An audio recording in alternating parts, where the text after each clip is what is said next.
G'day there, Ray Corcoran from Dental Business Coaching. In this week's video, I'm going to show you how to do a really good newsletter for your practice.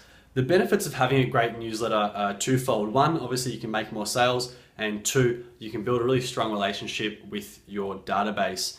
I find that a lot of dental practice newsletters are pretty boring and not that interesting, and I wouldn't be surprised if a lot of them aren't getting any results with them. So in this video, I want to show you 5 ways to really improve the quality and improve how interesting your newsletter is. So the first thing I would recommend is to get the ratio right.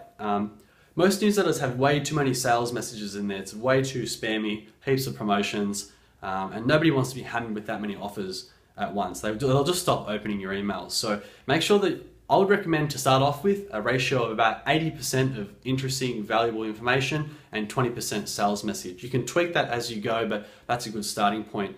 The second thing I'd recommend is open the kimono. So show people behind the scenes in your business. Show them a new perspective that they may not have already seen as a customer. People find that stuff really interesting. So make sure that you do that. You'll get a lot more people opening your emails and really interested in what the next email has to say, because you're always putting all these interesting photos and images in there.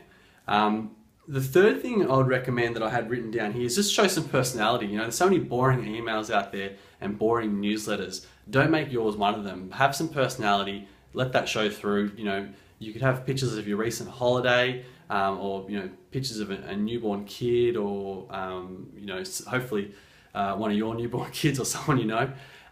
Or your kid could have won a sports award or something like that. Something to make you look more personable. You can really build a relationship like that, especially en masse, by showing personal pictures and stuff like that. And encourage your team to do the same if they want to get it included in the newsletter. The fourth thing I had here was to educate and take an expert position. Obviously, you're an expert as a dentist. Really assume that position in the newsletter and educate people on how they can solve their problems better.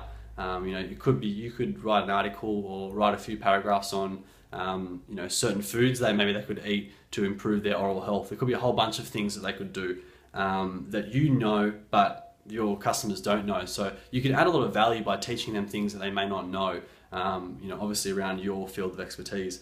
And the final thing is just be current. So it looks really good if you are across the latest technologies. People feel comfortable buying from someone who knows the latest solution and the best solution to their problems. So make sure that you're across all the latest technologies and update people on anything, maybe there's some new research that affects someone's oral health. So, they're the kind of things you can put into the newsletter and really add value for your subscribers. So they're the 5 real key things, put them in, and don't worry about, if your newsletter's not that good at the moment, don't worry, implement 1 or 2 things to start with and just build on it from there. That's all I really had to say for this week. So I hope you've really enjoyed it. Like it if you want, subscribe if you're watching this on YouTube, and leave a comment below if you're having problems with your newsletter. Reach out to me, I'll help you out. info@dentalbusinesscoaching.com. And yeah, that's all for this week, guys, and we'll see you next week. Cheers.